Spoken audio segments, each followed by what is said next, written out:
Hey everyone, and welcome to Almost Cancelled. I am Peter, that is Connor, and we are going to talk about The Witcher Season 1, Episode 1. It is called The End's Beginning, and of course is the first episode, which means we'll start spoiler free and we'll give you a warning before we get to spoilers. This is Netflix's new original series based on the Witcher books, which many of you might know from the game series instead, which were also based on the books.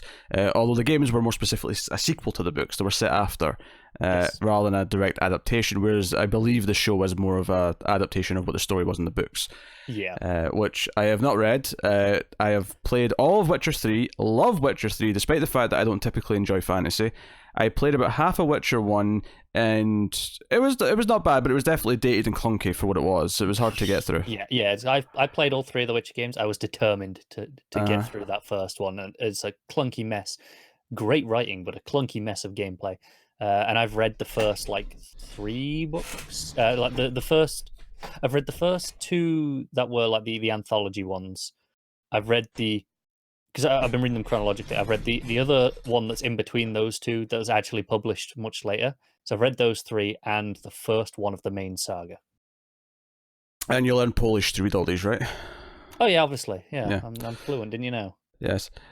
So we're going to talk about Witcher, and this is kind of a weird one for me because like I say, I don't typically like fantasy. I am not a fan of Game of Thrones. I think it's painfully boring. I don't like Lord of the Rings. I think that's painfully boring. There's very few exceptions to where I actually enjoy a piece of fantasy like this. And Witcher 3 stands out as being probably the biggest exception where I really love the game, and not just because of the gameplay, like I actually genuinely love the stories in the game. Like all the side quests are really good, and even the main quest, looking for Ciri and all that stuff, like I really get into that. So there is a way to do it for me where it works, and most fantasy stuff doesn't do it. It feels like most people who like fantasy, who are actually fans of fantasy, like to focus on all the things that I don't care about and neglect the actual techniques that make me care about characters and care about plots and stuff like that. So very intrigued getting into this show to see how it would fare. Obviously hoping I like it, but obviously there's every chance that this could be chasing that Game of Thrones fame, and well, I mean, it definitely is to some degree. Yeah, but it's a question of does it chase it by actually trying to emulate it exactly how it's told, how it tells its story, or does it just do its own thing as The Witcher? But clearly Netflix financed it because they thought, hey, this could be our Game of Thrones. Oh yeah, there is. You watch even 2 minutes of this, and you went, they think this is their Game of Thrones. Yeah, so the premise of The Witcher, we're in a fantasy world, obviously, lots of made-up places, and so on and so on. We have Geralt of Rivia, which is the main character played by Henry Cavill. The titular Witcher. And a Witcher is kind of a mutant, but he looks human enough, but he's got supernatural abilities. And he's trained from a young age to be this fighter of demons and whatever. Monsters. And essentially, he's kind of he always gets a bounty, right? So he always gets paid for what he does. But even though they're essentially leading this world, because there's things like wraiths and werewolves and various monsters that hunt. There's literally, if you play the game, there's hundreds of them in the sort of the yes, what the bestiary, if I say that right. Is that how you say it? Bestiary? Bestiary.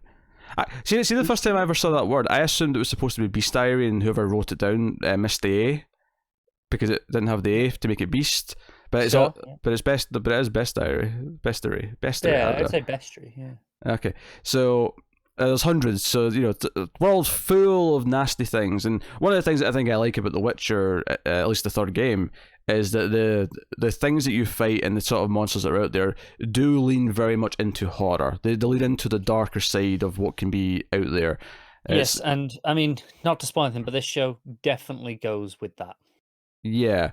I mean, the opening scene that sort of introduces Geralt fighting something is very much a horror creature. It's that sort of spidery looking thing that's huge, Yeah, it's a spider with a human face. Yeah. So they're doing the creepy stuff, which is cool. And we have other main characters. We have Yennefer, who I don't think was in this episode, unless I was... No, I don't remember it. We do have Ciri, though, in this episode, who is the princess who's destined to rule, and she's with the queen and king, who are the grandparents, and we're introduced to them in this episode, and kind of sets up the start of her story.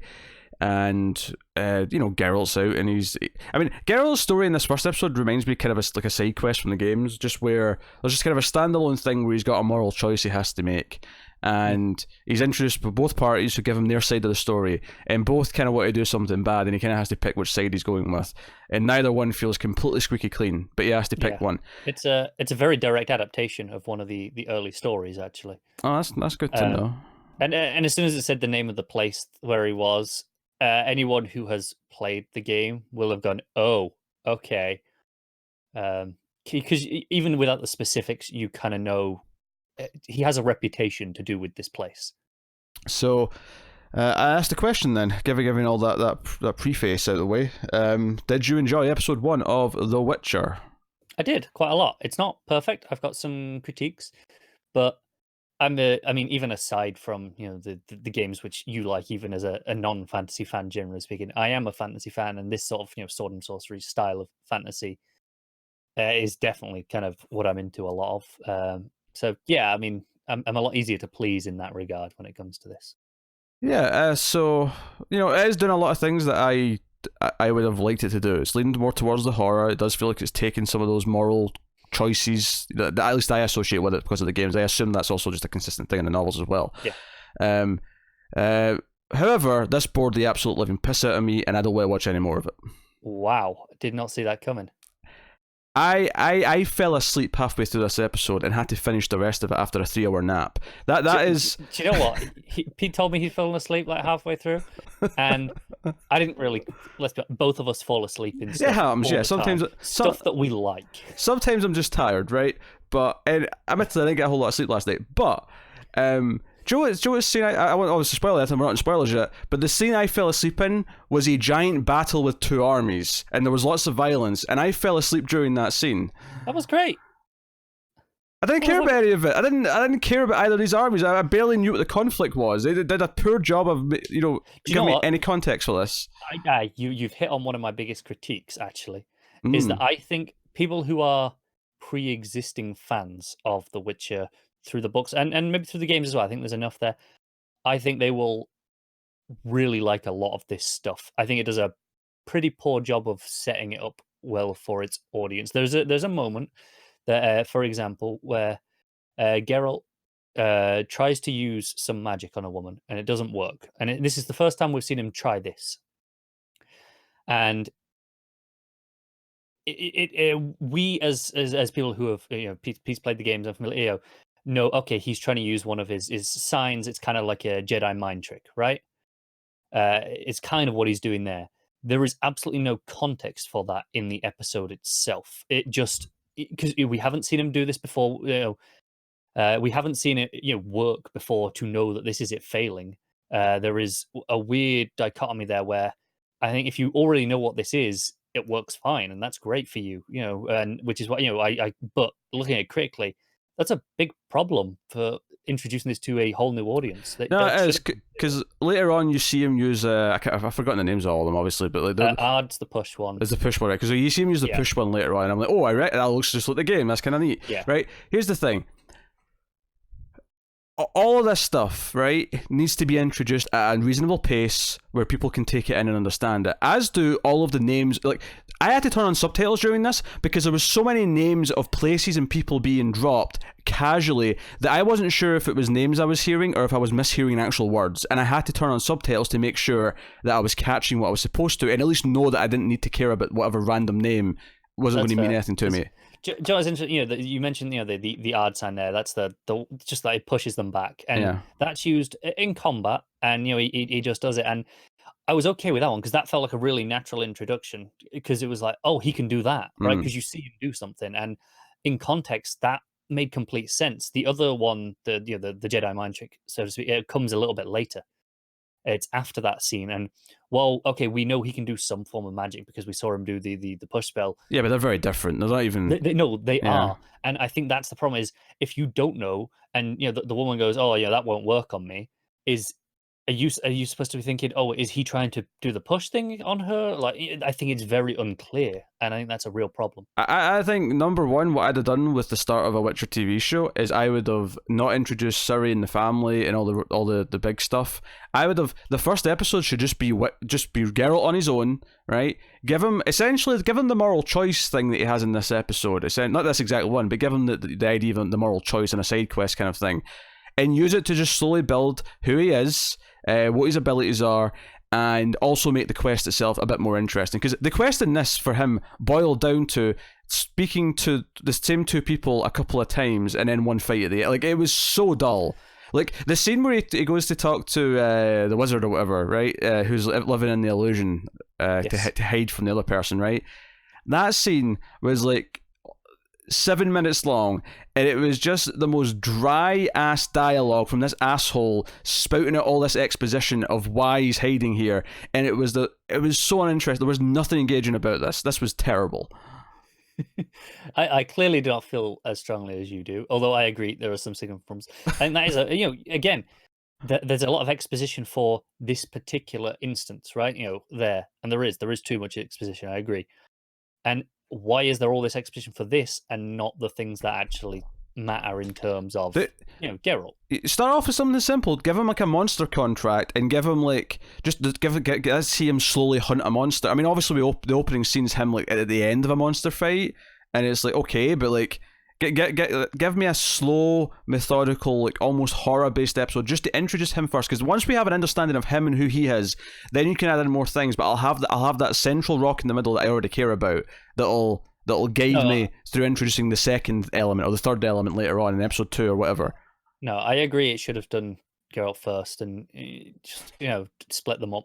I think there was actually some weird pacing in terms of the structure. Like the climax of the series stuff happens mostly about 2/3 through, and while I really like what it's doing, I kind of went, hang on a second. There's still quite a bit to do with Geralt left on his quest. Like there's still a lot there to happen, and it literally just cuts back and does it in this big block chunk, and it feels weird that they weren't paced more evenly. Yeah.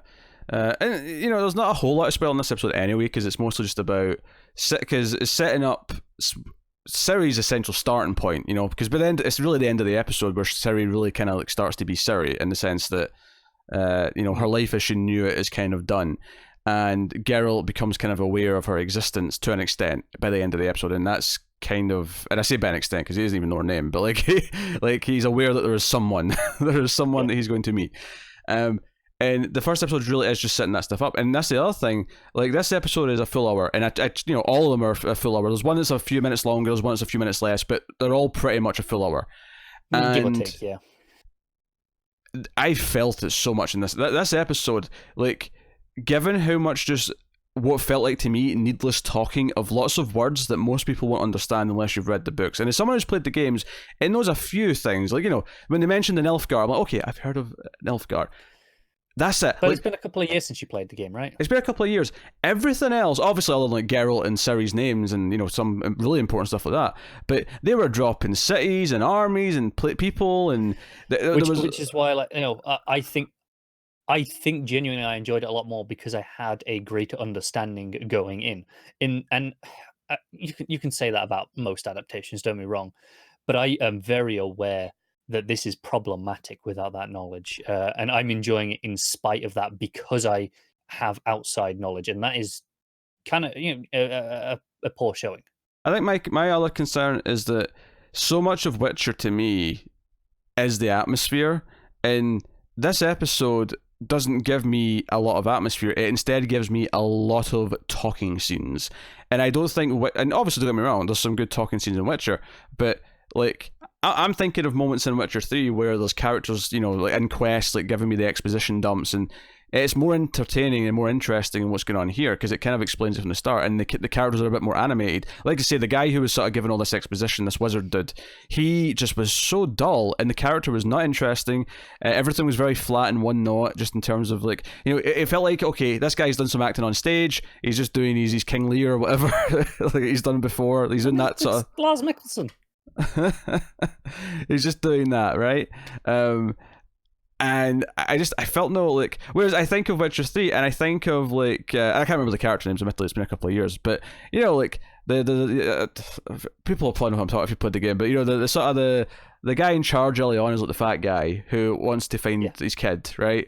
Like, you know, I remember the way he talked. I remember the way he walked around the room as he told his story, because he had such a sort of demeanor to him and a way that he delivered his lines. There was something there to give it a cadence that made it interesting, even though it was just a scene of talking. But then it was the actual journey to find the thing for the quest that was interesting.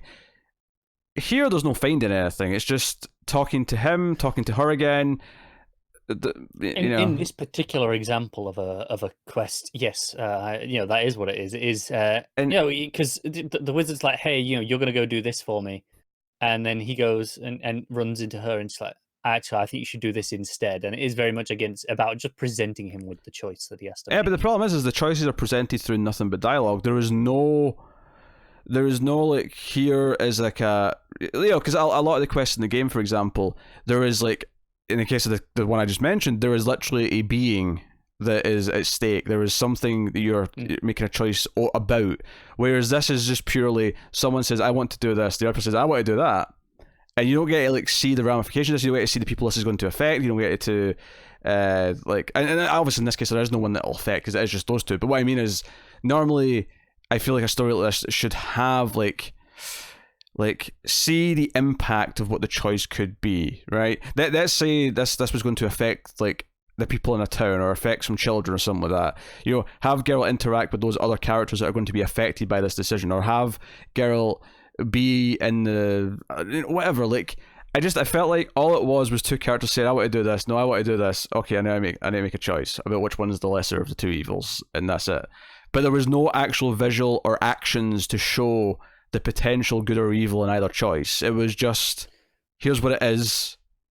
I agree. I will say I obviously enjoyed the acting between the three people involved in this more than you did, because for me I found that their conversations on this regard quite interesting for the most part. It was just so dry. I mean, and maybe this is an arc thing, because Geralt obviously evolves a lot over I assume the novels, but he definitely does over the games. But I associate a little bit more of a dry wit with Geralt, and I guess that's just a difference of performance and writing from the game to the books, or the game to the show even. Because I think of Geralt and I think of like, he kind of sharpens things up a little bit with little snarky comments. He'll kind of chuckle to himself, like, and not in like a goofy way. Yeah, he does it a lot in the games. In the books, it's generally only when he is with someone who he's kind of familiar with that he's like that. So like when he's with like Dandelion or or Ciri, those sorts of, where he's with these people is when he kind of opens up a bit like that. Whereas obviously in the game you're on your own a lot more, so they had to kind of just go with it. Yeah, I guess my point is there's very little reason to like any of the characters yet, or care about them. That's fair. I mean, I think you inherently like Ciri a bit because it's young girl getting her life ruined essentially, and she's kind of likable enough. Geralt, I agree, doesn't actually do anything particularly likable or anything, because he has he's just cool, I guess, in this episode is the introduction they're going with, right? Like, hey, look, this guy's cool. He's he's badass. He's taking out all these monsters and shit, and that's kind of I assume supposed to be enough to get you on board for now. Whether or not it is obviously personal preference. If it was a fast-paced, like 40-minute action show, that might be enough. This was a 60-minute, methodically talky show. So the talking has to be good. The characters have to be interesting. You get away with just being cool in a quicker-paced, visual feast. What I will say is, I watched this with the girlfriend, who has not played Witcher.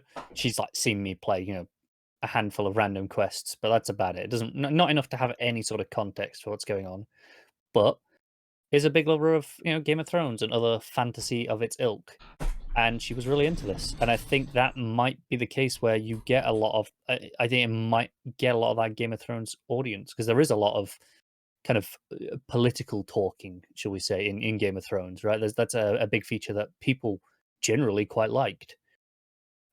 So this might translate well to those people. It might. I didn't really feel like they did a good job setting up, like, you know, and I know the point was partly to kind of shield Siri from it, to not let her know. Yeah. Sorry, Siri. Sorry. But, you know, like, to shield her from it, but, like, it really felt like I didn't get, like, enough of that perspective to really buy into, okay, we're getting a shielded perspective to sort of put us in her mindset. It didn't feel quite like that. It felt kind of just disjointed to me.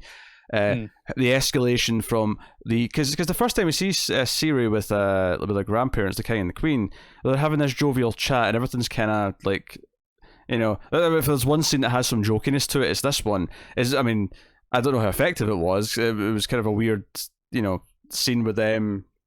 Yeah, I mean, I'd have to go into to talk about spoilers to kind of really argue this one, I think. Yeah, that's fair. But, you know, then we get this big battle with almost nothing in between them in terms of their plot, and then obviously to the darker places that it goes towards the end. And I didn't really feel like it really set any of it up enough for me to give a shit about anything that was happening. Like, I felt so numb. It reminded me of, like, the armies fighting at the end of Aquaman, where I barely know who these armies are. This is terrible writing. It reminded me of the armies at the end of Phantom Menace, where I'm like, I don't care about this conflict. It's just, you know, you've not set this up where I give a shit about these two warring races. Like, I don't know who these people are, not really. And I felt that way here. And I think part of the point is to show how evil they are and how bad they are, because we see kind of what they're doing, like, in the city and all that sort of stuff. But I think this is where I think it should have focused on introducing just one thing in episode 1, and it should have been Geralt, because Geralt's the key character. He's the protagonist. He's the one that we're going to follow more than anyone. He should be the start of this, and then we expand outwards. I agree. On that core that core premise of start with Geralt and go out from there, I'm surprised they didn't. This left me feeling alienated. It left me feeling extremely bored. And and this is the sad part, is I knew I was bored pretty early on. Like, you know, by the time I was at the 10-minute mark, I'm like, I don't like this. I knew I didn't like it. Like, I could tell by the way it was presenting the scenes, I could tell by the way it was doing things already, that, like, I already know I'm out. And I was like, okay, I'm getting to the end of the episode so I can talk about it, but, like, I'm already out. On the bright side, makes our schedule a lot easier. It does.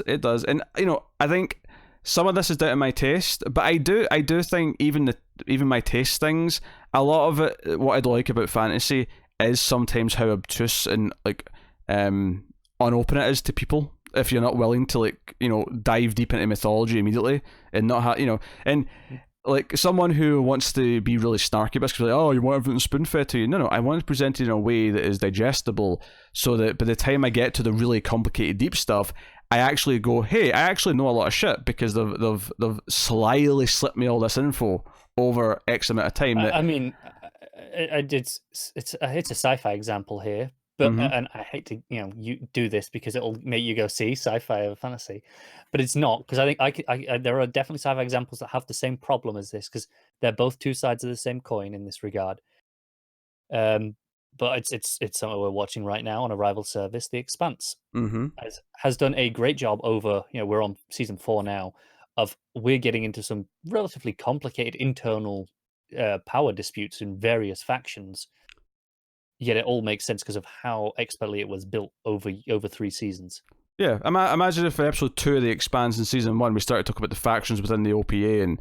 I'm 100% with you. Yeah, like it takes time. You have to earn kind of and it's not like this stuff needs to be like 3 seasons deep. Like, I think this could all be season 1 stuff that was introduced in this episode. It needed to build it in a more natural way. No, I agree. And I am very willing to admit that I enjoyed this because of knowledge I already had going in. It's kind of what I meant when I said that one of my worries is that, like, fantasy to me, like, I feel like people who are into fantasy, who are into hardcore fantasy, like this sort of stuff, right?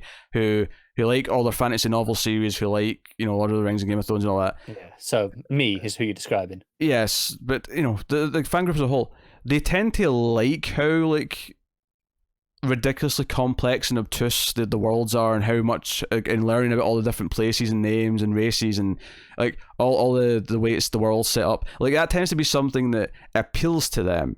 And I'm not necessarily against it in the context of it just being there over time, but in the sense of like throwing you into the deep end and just being lost, like I feel like the fan base who really cares about this sort of thing actually loves that, and that's why I think most fantasy doesn't appeal to me, because it's like, no, we were for hardcore fantasy fans. Well, I'm out, because like, no, you still have to tell your story properly. I'm good. And I would argue that just because it starts in a deep end doesn't mean it doesn't tell its story properly. You learn it as you go. Like, there are so many fantasy novels that I've read where, yeah, it throws you in at the deep end, but after a quarter of the way through the book, I don't know, it depends how long your book is, I suppose. After a handful of chapters, it kind of clicks into place, and you're like, oh, I'm understanding. It's like the first time I read Game of Thrones, before I'd watched it, any of the show. It's so many names, right? Even just watching the show is a lot of names. But first time I read that, there was so many names, and okay, these people are allied with these people, and so on. And it wasn't until about 100 pages in where I went, oh, I know who these people all are. It's clicked, and it's a really nice feeling. And it's not like I was ever lost before that. I was having to stop and think about things, but the story still progressed and worked and made sense, and the characters made sense, because I'd remember the core characters. Don't get me wrong, but it was like all the family names and places that were kind of took time to click together.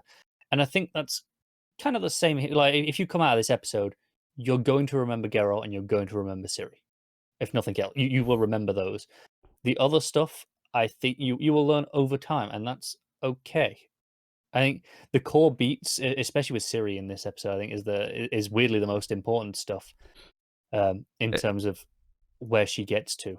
It's the most important, but it fell flat for me in terms of actually caring about any of it. I don't think it built a story where I'm like, oh, I need to see where this goes, because I think that it had for me at least, I think it had a decent sense of dread and the escalation. Something you were talking about is how it felt like it kind of came out of nowhere. Because that first scene, the Jokia scene you were talking about, they don't know that this is happening yet. The grandmother's like, no, it's fine. We got plenty of time. And then they learn, oh, actually, we don't. And then the next thing we see is the army. And again, they're like, okay, we got this. And then there's more army than they realize. It takes them off guard. It's, oh shit, everything we think, every time we think okay, this is what we're doing, it's undermined. It's okay. And I felt that in terms of the way it was presented for me is, okay, every time we think, okay, I'm getting a handle on this, there's more. And that escalation, that dread for me kind of worked. And which is why Ciri's side of it did land for me. Yeah, no, it just didn't for me at all. I didn't get into any of it. I didn't feel like it really. I'm going to give a spoiler warning, right? So full spoilers for the episode, right, for this point on, because I need to say one sentence. It's not even that detailed. It's just, it makes something really clear. So right from the get-go, something about her grandparents felt like, okay, they're going to be not here for what long? And I kind of felt like the way they were written told me not to care about them. Instead of trying to make me care about them before they died, all it really did was tell me these are red shirts and I should treat them accordingly. Later on, when the grandmother, the queen, is dying in her deathbed, and she's like, Ciri, you're going to be important one day. You must go with the guard here, and then I live. I'm like, this is just a drawn out bullshit death scene. Like, all I saw was cliches. All I saw was the tropes. I didn't feel anything at all during any of it. Yeah, that's fair. I can't I can't change your mind on that. I just thought it was kind of painful to get through that scene, to be honest. Honestly, by the time it got to a certain point, I was checking the time. I was like, how long's left? I'm ready to be done. Now, I do that as a taste thing here, and some of it is down to taste, but it's not all down to taste. I do think there's some serious problems in this show. It's reviewing pretty mediocrely. If you go look at Metacritic, and even me, who is, yeah, I'm quite into it. I'm very aware that there are some quite significant flaws that are occurring. Yeah, and for the record, I'm not using review scores from elsewhere to back up my opinion. I'm just merely pointing out that it's not just my taste. I'm just pointing out that objectively other people are having problems with it as well. Yeah. So, like, yeah. No. I think if you're a fan of The Witcher already, and if you liked more of the lore stuff in the game, if you've only played The Witcher 3, but you were into like a lot of the lore in a way that Pete was just into, the atmosphere mostly, right? If you were into more of the lore and the relationship between cities and such, you might be into this a bit more.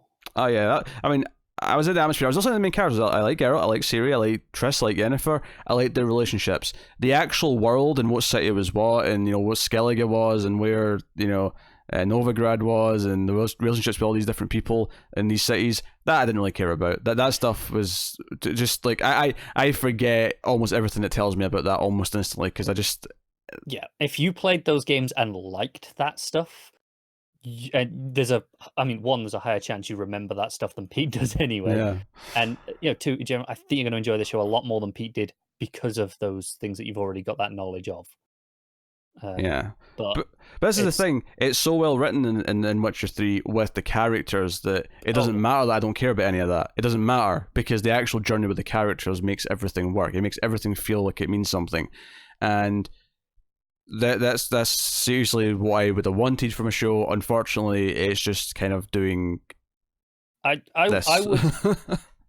would hope and expect. I could be wrong here. That once we get Geralt and Ciri together, I think they will have a great dynamic. I would hope so in terms of when they were casting, right? They're your core two that have really made sure there was good chemistry between the two of them. I think once you get to that point, I think both characters will become more or less instantly more likable and more enjoyable to watch in that regard. Yeah. Yep, I have no interest in watching another second of this. That said, I cannot wait until after Cyberpunk 2077 when CD Projekt Red say we're doing Witcher 4 with Ciri as the main character. I will be just all over it. They signed a new agreement with the author to continue using the rights because there was a whole dispute after Witcher 3 where he was like claimed he wasn't getting paid enough royalties and stuff. And actually, for this is the rare occasion where I sided with not the author because there was a contract signed and it was completely fair and they never did anything wrong. Yeah, it was completely fair, but not only was it completely fair, like they actually gave him a choice. He had the choice when he first signed over the rights to make the games.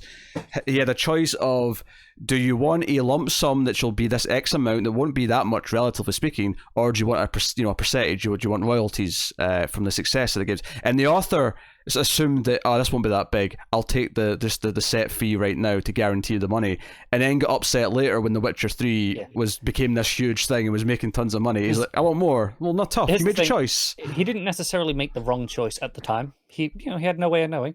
Witcher 1 and 2 were not incredibly successful. I mean, they were had an audience, obviously enough to continue being made, but they weren't huge hits. Witcher 3 blew up out of nowhere, right? Yep. And it was huge, and that's when he got a bit bitter. And that's on him. It is, absolutely it is. It's on him. And I suspect he's got a significantly better deal now because CD Projekt Red have gone, just give him what he wants.